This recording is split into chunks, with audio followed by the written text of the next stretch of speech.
And there is only one thing we say to death. Not today. Les Boston Celtics sont encore en vie. Grâce à Luke Kornet, ils se sont offerts un Game 6 au Madison Square Garden. Alors comme d'habitude, merci beaucoup pour votre soutien depuis le début des playoffs, ça nous aide énormément. Et je vous invite juste donc à continuer si la vidéo vous plaît. Bonne vidéo. Mais alors comment les Celtics ont repris le dessus, en tout cas pour le match? Eh ben d'abord en première mi-temps, c'est beaucoup grâce à du shooting, encore une fois. En fait, Derrick White et même toute l'équipe a marqué énormément de 3 points et ils ont bien pu profiter justement un petit peu des aides défensives des New York Knicks. Et en réalité, Derrick White il va mettre 4-3 points dès le début du match.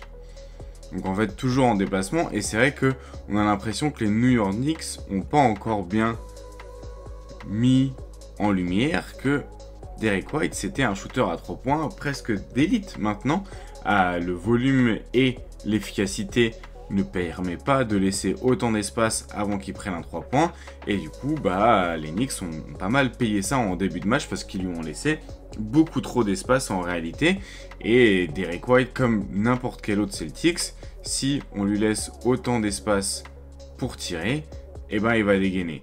Et malheureusement, un petit peu pour les New York Knicks, ils ont laissé trop d'espace aux shooters sur cette première mi-temps. Et ça a permis aux Celtics en réalité de survivre. Parce que les Celtics finalement vont survivre avec une efficacité à 50% à 3 points sur la première mi-temps. Alors que les Knicks avaient un meilleur plan offensif. Et avaient surtout plus de rebonds, moins de pertes de balles et plus de lancers francs. On a aussi vu des choses intéressantes du côté des Celtics, notamment cette action en Spain Pick and Roll. On avait donc un premier écran de Luke Kornet qui ensuite file au cercle. Et vous avez un écran ici de notre ami Peyton Pritchard et la très mauvaise couverture défensive des Knicks avec 3 joueurs sur le ballon. Ça permet donc de toucher Luke Kornet sur le short roll. Le short roll déclenche donc une aide côté flip de la part de Giannobi, ce qui ouvre le corner pour Jaylen Brown. Et le Spain Pick and Roll, du coup, l'action qu'on vient de voir, on va la revoir plusieurs fois dans ce match. Bon, alors ce que les Celtics ont fait aussi, comme d'habitude, c'est qu'ils ont attaqué Jalen Brunson, qu'ils ont réussi au final, au fur et à mesure du match, notamment en 3e et 4e quart-temps, à lui faire obtenir 5 fautes. On a aussi remarqué très vite l'importance de Luke Kornet, justement pour être celui qui allait obtenir un peu des possessions en plus au rebond offensif et aussi le retour de Sam Hauser. Du côté des Knicks, on a fait un bon travail pour cibler un petit peu Kristaps Porzingis et aussi Al Horford. Alors pourquoi Al Horford? En réalité, comme les Celtics ne veulent pas défendre avec Al Horford ou Porzingis sur l'intérieur Karl Anthony Towns, vous avez donc Bridges qui est défendu par Al Horford ici, et vous avez Josh Hart qui est défendu par Porzingis. Vous avez 2 joueurs avec peu de mobilité qui défendent du coup sur 2 ailiers, et du coup les Knicks en ont tout simplement profité pour les mettre en mouvement. Nouvel exemple ici, vous allez voir, on va avoir une action avec du coup 2 écrans. Vous avez du coup ici une Miami Action avec un premier end-off et un deuxième écran. Le but c'est d'impliquer Al Horford et Porzingis qui sont en switch et en drop selon l'un et l'autre et du coup qui concèdent beaucoup d'espace et Jalen Brunson peut en profiter parce que Porzingis apparemment à la mi-temps n'arrivait à peine à respirer, ce qui a créé beaucoup de problèmes, beaucoup de problèmes tout simplement pour revenir en transition, beaucoup de problèmes pour arriver à avoir un impact des 2 côtés du terrain. Porzingis n'a pas marqué un seul panier du match et sur les 12 minutes où il a joué, tout simplement il a été assez problématique. Alors ce qu'on voit aussi ici, c'est du coup la match-up Jaylen Brown avec Jalen Brunson et du coup on ball il a fait un bon travail Jaylen Brown. Alors qu'est-ce que font les New York Knicks? Une blind pig action pour justement utiliser Jalen Brunson off ball. Vous voyez que Jaylen Brown se préoccupe surtout du joueur et pas trop du ballon à cet instant-là. Et là, il va pas forcément voir l'écran. Il va s'endormir un petit peu sur le cut. Et Jalen Brunson peut être trouvé au panier. On a aussi eu du coup notre ami Mitchell Robinson qui a mis ses lancers francs. Et du coup, la stratégie un petit peu de faire du hack à Mitch n'a pas forcément marché. L'autre problème avec Kristaps Porzingis, c'est aussi le manque d'impact tout simplement au niveau du rebond défensif. Et du coup, même défensivement, le drop a été de nombreuses fois attaqué et les Knicks l'ont toujours mis en mouvement. Regardez ici encore une fois, on attaque sur un écran avec un côté faible, du coup personne ne peut vraiment venir l'aider et le mouvement de Michael Bridges plus Jalen Brunson est impossible à contenir pour Porzingis. Les Knicks ont aussi continué d'attaquer Porzingis et Al Horford avec notamment le post-up de Karl Anthony Towns qui avait fait beaucoup de mal sur les 2 premiers matchs à Al Horford. On retrouve aussi un peu de post-up du côté d'Al Horford et du côté des Celtics. Il y a des belles choses pour les Celtics quand ils passent justement par du post-up et aussi quand ils attaquent tout simplement le plus petit joueur. Et là on va voir en réalité, première faute qu'il y a eu sur Cam Payne, la deuxième va arriver juste là et en fait les Celtics ont juste continuellement attaqué Cam Payne, ils l'ont mis en difficulté, ce qu'ils feront du coup en deuxième mi-temps avec Jalen Brunson. Attaquer le plus petit, c'est pas forcément juste obtenir des paniers, c'est aussi obtenir des fautes et être dans le bonus.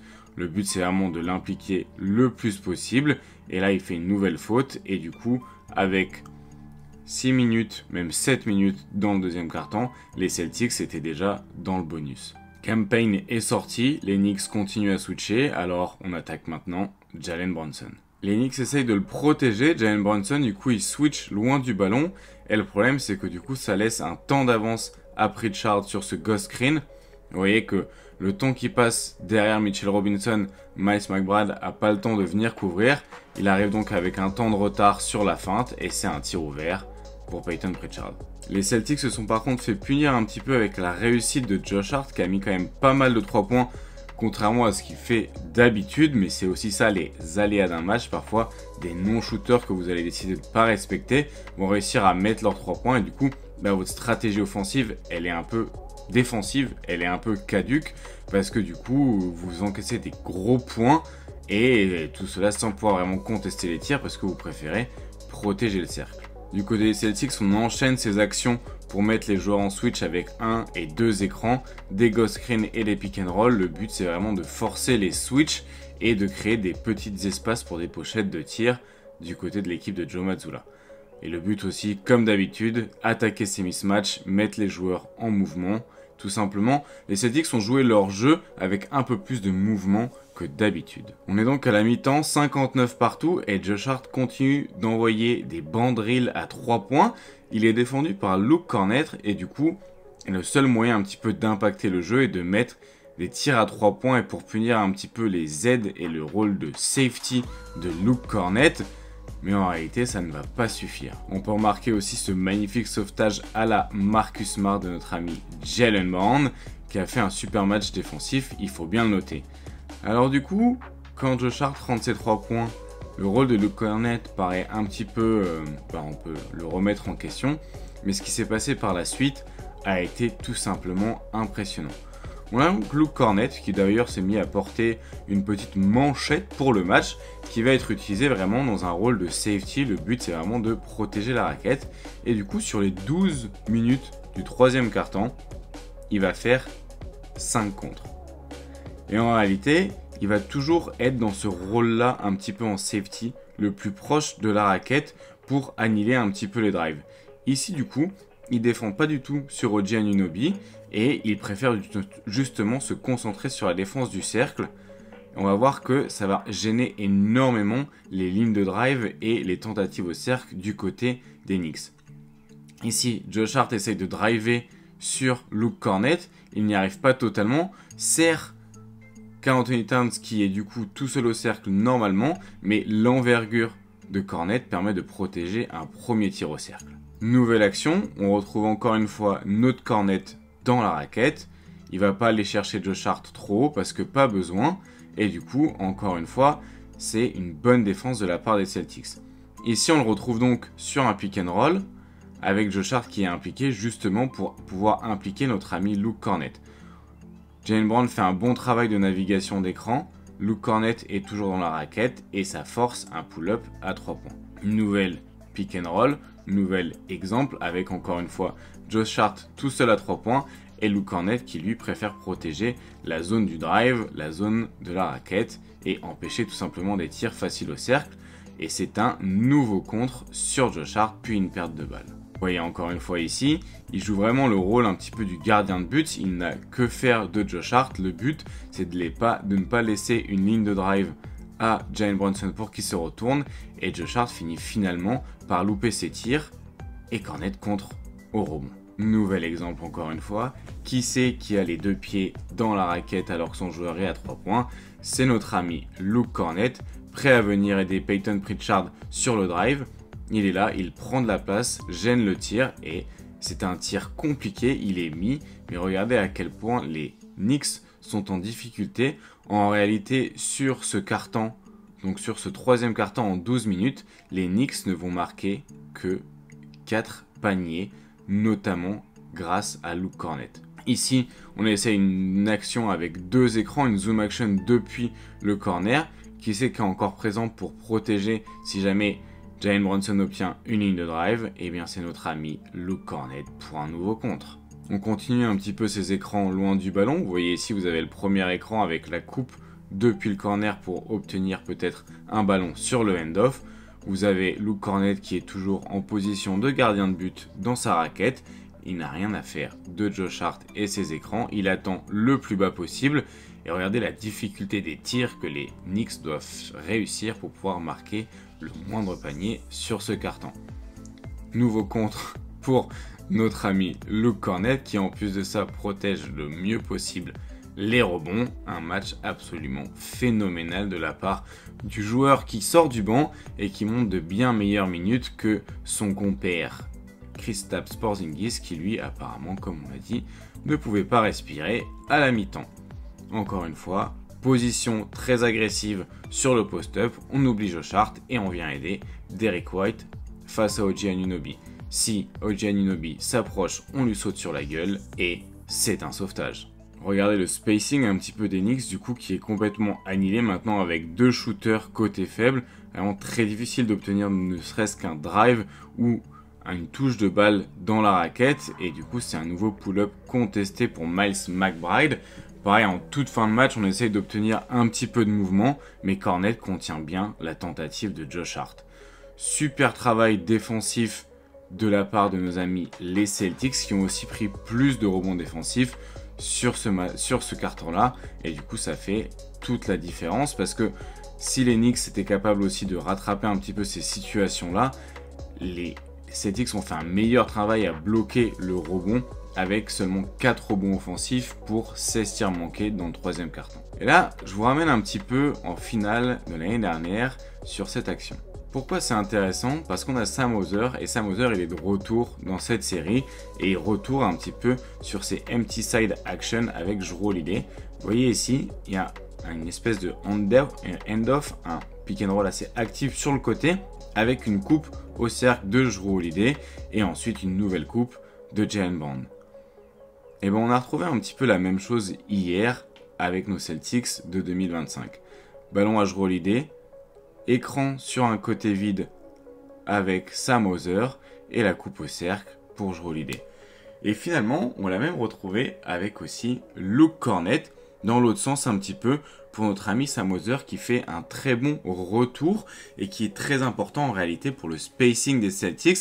Les Celtics qui vont manquer de gravité et justement de spacing, alors avec Sam Hauser de retour, ça va faire énormément de bien. Regardez ici par exemple ce petit touchscreen ici, crée de la confusion. Ils sont tellement attirés, Brunson et Karl Anthony Towns, par le shooting de Sam Hauser que vous avez un tir ouvert pour notre ami Jrue Holiday.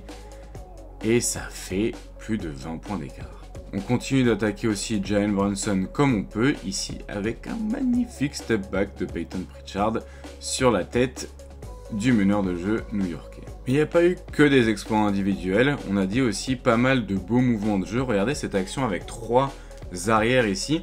Vous avez le ghost screen de Payton Pritchard qui en fait va venir remonter pour profiter d'un autre écran de Jrue Holiday pour ensuite venir couper au cercle.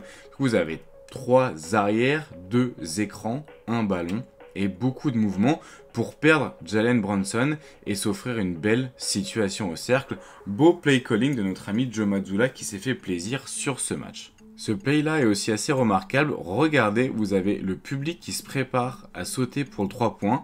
Vous avez Jaylen Brown qui se prépare à prendre un 3 points. Mais non. Et en fait, il expliquera en conférence de presse qu'il a reconnu que c'était Mitchell Robinson sur lui. Et il s'est dit tout simplement, il y a de grandes chances qu'il n'y ait pas de protection de cercle. Pourquoi pull-up à 3 points quand on peut driver? Eh bien mon ami Jaylen Brown, je te pose la question et je t'invite donc à continuer. Allez, vu qu'on est des gourmands, on se fait plaisir avec le 7ème contre de Luke Kornet. Alors, nouveau Spain Pick and Roll. Bon, on l'a refait au cas où pour ceux qui n'auraient pas suivi leur leçon. On a donc un écran sur le ballon pour le porteur de balle qui peut aller ici ou là. Donc vous avez un premier écran là. Et un deuxième écran dans le dos du défenseur de Luke Kornet pour justement gêner un petit peu la couverture au cercle. Vous avez le premier écran et ensuite le deuxième juste ici. Kornet peut donc filer au cercle parce qu'il n'y a plus personne pour défendre sur lui et Josh Hart est trop loin sur l'aide pour venir vraiment le gêner et c'est un magnifique alley-oop pour le Luke qui fait un match exceptionnel. Nouveau petit play call sympa, petite stagger action, du coup on a nos deux écrans juste ici. Hop, Derrick White prend le premier écran et puis twirl, coupe au milieu des deux écrans pour venir aller au cercle et s'obtenir un lay-up totalement ouvert. Belle action en stagger, on en a eu une autre juste après, cette fois pour obtenir un tir à 3 points de Jrue Holiday. Vous avez les deux écrans, d'abord une feinte pour aller vers le panier, puis pour passer au-dessus et se libérer du marquage. Vraiment beau play calling collectif de la part de Joe Mazzulla, et la défense des Knicks a été quand même assez problématique. On retourne donc à New York pour un match 6, en espérant peut-être lundi prochain un Game 7 au TD Garden. Merci de nous avoir écoutés jusqu'ici et moi je vous souhaite une bien belle journée.